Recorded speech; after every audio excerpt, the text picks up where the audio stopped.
All right, we're here with Mark and Kari. Both have, faithfully now for a number of years lived out the coming of age rite of passage and ceremony in their family. Starting first with their oldest son, Brandon, and now have carried it on down through all four of their children. Their youngest, Bailey, just recently. And so I've asked them if they would talk about that a little bit. Just kind of tell their story from the beginning. How did they become inspired to do it? To, what did it kind of look like? And maybe some of the variations and ideas. And then, some of the impact that they've seen at this point. So, guys? Yeah. Well, it started for us when I was at the men's retreat when Brandon was 12. So shout out to the men's retreat. What Pastor Nick likes to do is bring a lot of resources that might help the guys or challenge the guys, might pique their curiosity. Brandon was a year away from 13, a year away from that time when we look at having this rite of passage, that turning into a teenager, puberty, so to speak, timeline. And this book, Raising a Modern Day Knight, just piqued my interest. So I took it home and I read it, and I was immediately challenged and convicted that I needed to be intentional with these certain points in my children's lives. And the first one was when he was becoming a teenager. And so after reading the book and really getting a vision from Robert Lewis about what a ceremony does and how it speaks value and how it makes you more accountable and other people accountable to your son and your daughter's life, I set out to have my first, or at Brandon's 13-year-old birthday party, a rite of passage party. And so what I decided to do was to send out an early save the date for his party, and then I sent out later to the guys some questions I wanted them to answer. A scripture verse that they thought would be important, some general life's wisdom, something maybe funny in there, but just so my son could have a bunch of information, what I called wisdom, for him to keep. Of course, we had food at this party. I told them really the gifts weren't the main thing. I just wanted them there to celebrate Brandon and to just share some wisdom and just have a good time. We made it competitive. We had some games that we had the guys do. And that's one thing I want to say about these parties that is so important, is you need to tailor them or make them to your son's or your daughter's personality. Sports have been a theme in our family, and so competition was something that we just do. And we had some games. It was outside. He's an August birthday, so we had the party outside. And Kari took care of planning and preparing the food. We chose food that were, I guess, Brandon's favorites. And so he picked the menu out, and we enjoyed that. But really the highlight of the whole evening was that I asked some people to share. I asked all the guys to bring their pieces of paper and give to him. So we made that into a binder. And Kari has one that she collected for Balin's party. But each of the boys have a life's wisdom binder from several men, a company of men that I challenged to be around Brandon.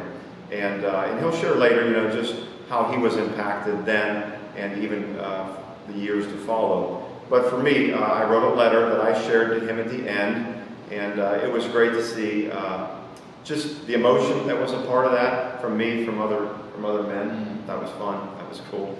But just to know that my son had a group of men that now were being challenged to be an example for him, to speak into his life and to be a great example. So that first one was a lot of fun, was emotional, right? You were able to eavesdrop a little bit as the guys were sharing, because it was a guys' party, but you and your mom were there and were listening in. So what were your thoughts as you watched that unfold? Because I feel like it was something so new, not sure what to expect of it, not sure what other people were thinking of this, like, is this something weird, that the Brungards are doing? So it was new. It was new, and thinking, how is this going to look?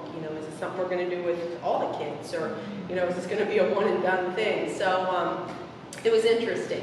It was very interesting. It was it pulled at the mom's heartstrings, to think, oh my gosh, I have a 13-year-old. But would I do it again? Absolutely. Absolutely. Do you remember when you first told Brandon this is what you were going to do? He had no point of reference. Right. Do you remember if he had any sort of reaction or Yeah. okay or? He was curious, and then the cool part was Brady and Bo were there and got to see it, and then they kind of knew a little bit about what was coming for them. That was my next question. Yeah, right. So for Brandon, I don't know that he fully knew what it was all about and how it was going to look. He enjoyed the food, of course, the competition, the games were fun. And these are all men. I should say this too is important. We invited men that Brandon already had a point of reference with, a relationship with. He'd gone to church with these men, or he knew these men in some personal roles, connections. So he was comfortable. It wasn't an awkward thing where he didn't know these people. He was comfortable from that standpoint. And we explained to him, how it was going to go, what we were going to do. And at the end, there'd be some sharing. And that's when, maybe guys especially can be a little more uncomfortable, awkward. But again, we had some solid men who were very comfortable sharing, looking him in the eye, saying some things, speaking some life and some truth to him. And that's why I said that was the highlight of it all. A lot of it was fun and fellowship, but when that truth is shared to your son, you're impacted. Right. So were there like 5 men, or was there like 35 men? How did you decide who to? You said they knew him, but how did you? We asked him too. I think we asked our kids, who would you want to come to a birthday party? Not your friends, but men, older teenagers maybe, because Noah Buey was there, and he was a family friend that wasn't a father or a husband yet. But I think we had I think his might have been the biggest, right around 20 guys. And I asked a couple especially to share, Pastor Reed, Darren Buconder, and his uncle Isaac were the 3. And then everybody else brought their letter with things that they had prepared to leave with him. And again, we put that in a binder. So, there's no magic number, but I think we had 15 to 20. Sure. So. And so the younger kids saw that. Yes. Was there an anticipation from them? Was it like, oh man, I don't want to sit and I don't want to be emotional? Right. Or did you see any differences in personalities with that? Or did they all seem to kind of? For sure. And one thing I remember about Brandon was really just looking and taking in what people were sharing with him.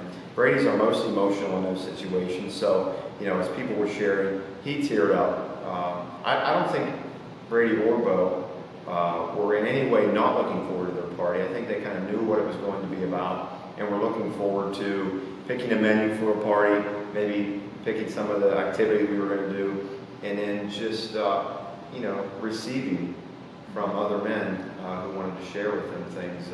Each one were different, but each one were very special in what was shared to them.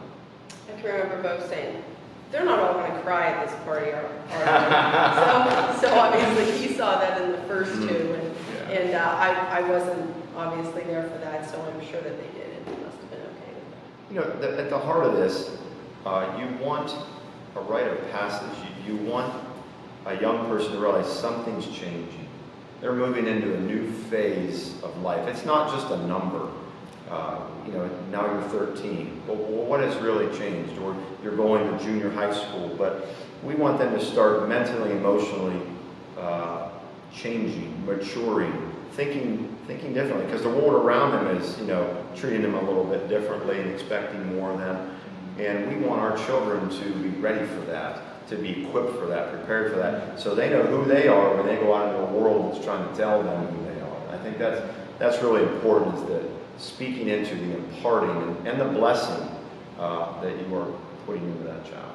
Yeah, so there's 2 things that come to mind as you're talking about that. One is the tie into, how we do that as a church. We do dedications. Yeah. And we say that we are receiving. They're from God. Excellent. And they're ours to care for, but not ours to keep. And so then, a lot of times, the next phase just happens to be graduation, where we are supposed to release them. And so this is that in between, that ready part, where, listen, it's not time to release you yet, to go out into the world, into the kingdom, and fulfill your call, and be His workmanship. But we have to get you ready and begin to start putting childish ways behind, and begin to kind of move you towards that. And so it's that kind of that connection between those 2 things that sometimes are a blur and kind of happen, and Right. all of a sudden people are at graduation, right? You hear all the time, oh my gosh, when did I get an 18-year-old? Right. Well, this kind of gives you that, that time to pause and say, well, we only have a few years left here, and are we preparing them? Have we done the work yet, and what do we still need to do that? Yeah, and I want to share, Nick, and then I want you to share too. But when I read that book for the first time, it really convicted me that my son is going to get to that point of graduation.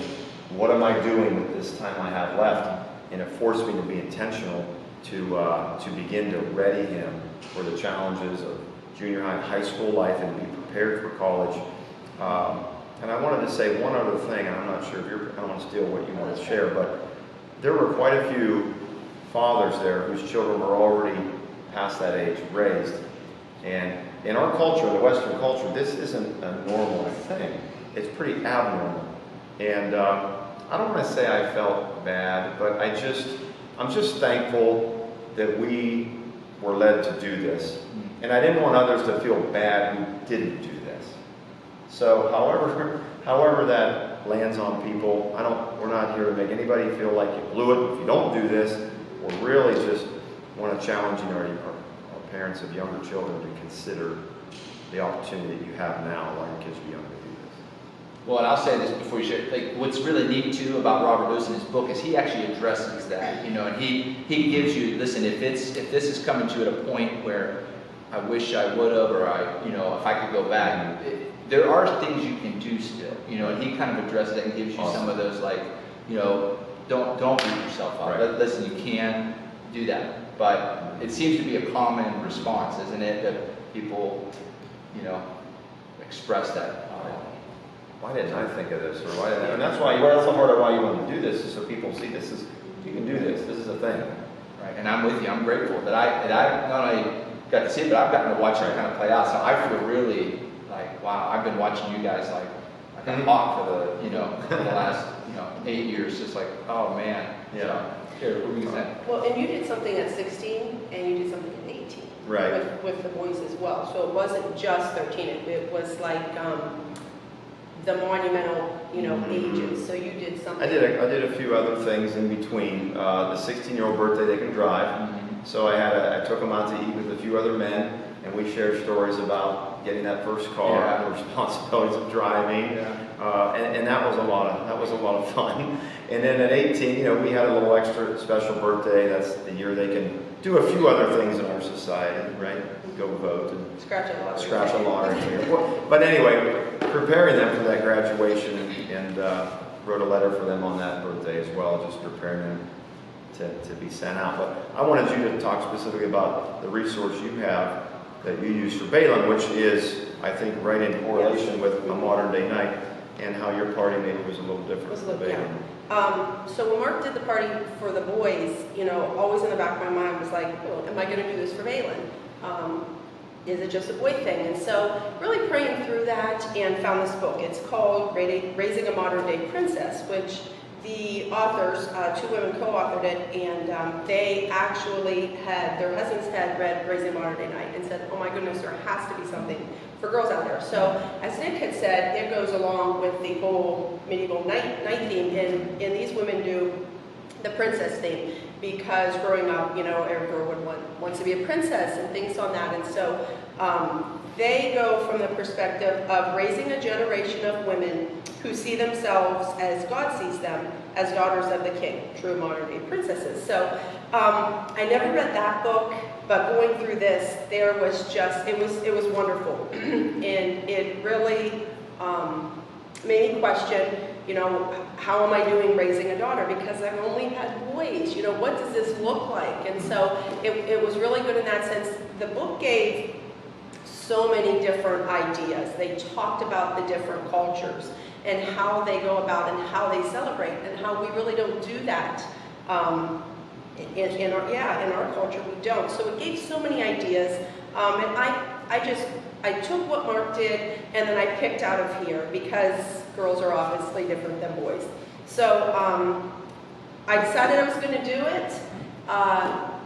put something together. Of course, hers is in the middle of COVID-19, so not sure how people were going to feel coming to the party. I didn't want to wait, but prayed a lot. I felt God said, go ahead and do this. Hers was probably smaller than the boys. She's a May birthday, so we had it outside, and she picked the food as well, the menu, and I searched, what did I want to share? What did I want her to gain from the party was sort of my thing. What do I want her to take from this? And so I planned it out, came down with a few points, and I'll just share those real quick. I sent an invitation out to the ladies. I had asked three specific ladies to share, and then I encouraged them, everyone, to bring some words of wisdom for Valen. And so they did, and I told them that if they wanted to at the party, they could share. Most did. Some didn't, and that was totally okay. I didn't want anyone to feel pressure to have to come and share anything, because I'm not always one who likes that, so I didn't want anybody to feel pressure. But I explained what a rite of passage was, because some of the women have never been a part of anything like this, so I wanted to give a background. And then I talked about our words and the importance of that, and then I went on, and I felt like God gave me, here's the purpose for this day. And so it was to glorify Him. It was for Valen to be built up, to remind her who she is, her identity, and then to encourage her. And we talked about her friends, choosing friends at this age. You begin to have a best friend, and you begin to have sleepovers or do extra things. And so the importance of choosing friends, pursuing knowledge, that was something that I encouraged her to do, and the other women who shared did as well. I felt like everything that was shared just had a common theme, so that was good. And then, going from what Mark did, of course, he wrote the boys each, a letter and shared that. And so I did more of a blessing for Valen. I spoke to her and blessed her. So, and we ate, and we did that, and the women shared, and I think Valen sat, and she just sort of took it all in, and she's one that she's like, Mom, you're not going to cry at this thing, are you? And I said, yes, I am. And I did, and most women did there. And so that was okay, but she took it in, and it was, man, I don't know. I think the impact we'll see it will come, as she continues to grow mature, because it's only been a few months, but watching her face that day, and I truly think that she was impacted and felt important, valued, and loved, which is what a ceremony is all about. Yeah. Yeah, I think that's the power of just ceremony. It makes it memorable. Right. Like, there's no question that I'm married, right? Like, I was there that day, and that ceremony happened, and, there's no question that, my kids have all been, dedicated, and there's no question that, this person is passed, and they're gone. I was at a funeral, like that. It just makes it memorable, because we, can struggle with different things like that in different ways, and there's no doubt now. I think for Valen's party, one of the things I wanted her to see was the faces of those women. And I think you had talked about that as well with the boys, was that these women are here because they asked me, they didn't want to say no, but they're here because they value you. And I want you to see them, so that if there's something you need or at all, these are the women who will be available. And I do want to point out that in Raising a Modern Day Princess, there's a whole section that really calls out the fathers and speaks to their importance in a young girl having that esteem, that value, that confidence to be able to make decisions that honor God. And so my part in this whole thing, we went out on a separate night and had a nice meal.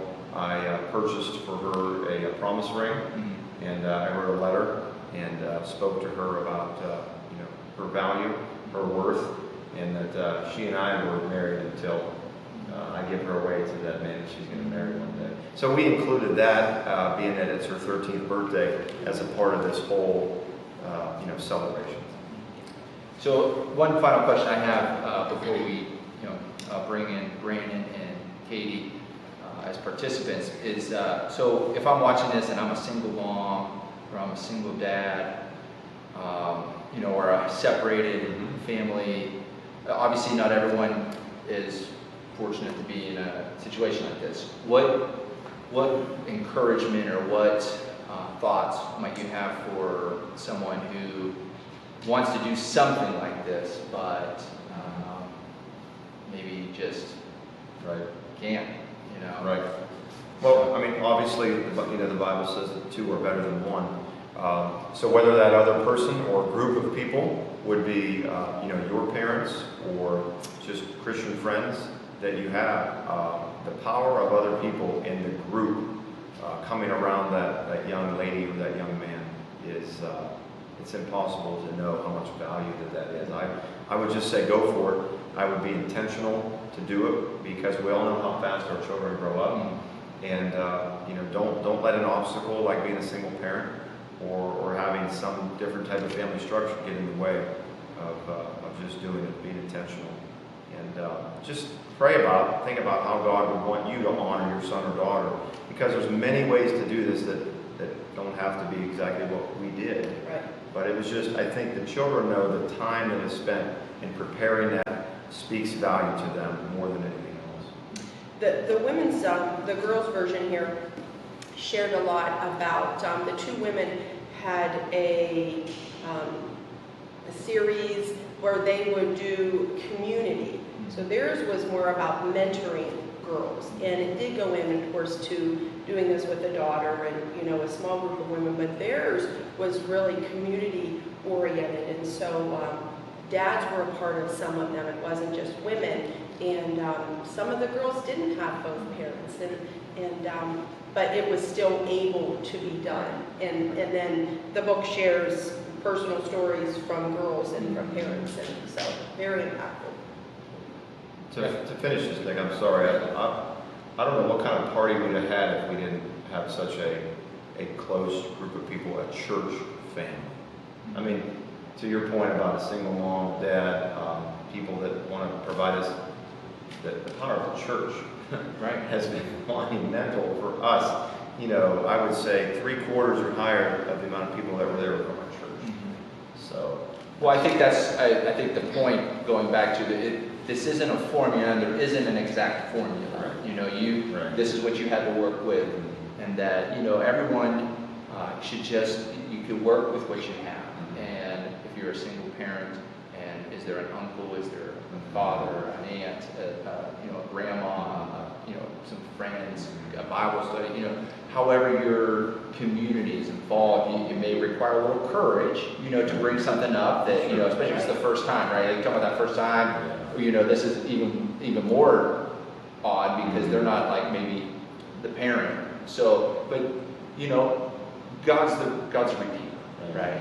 And I think that's the significance of this. I didn't have this, you didn't have this. You had good parents, I had a broken family. But what we're doing is just trying to bring the focus and the attention ultimately for His glory, right? And so, well said. Any final words before we? All right. Well, thanks, guys. We're going to bring in Brandon and Katie next, and then hear what they have to say as participants. So.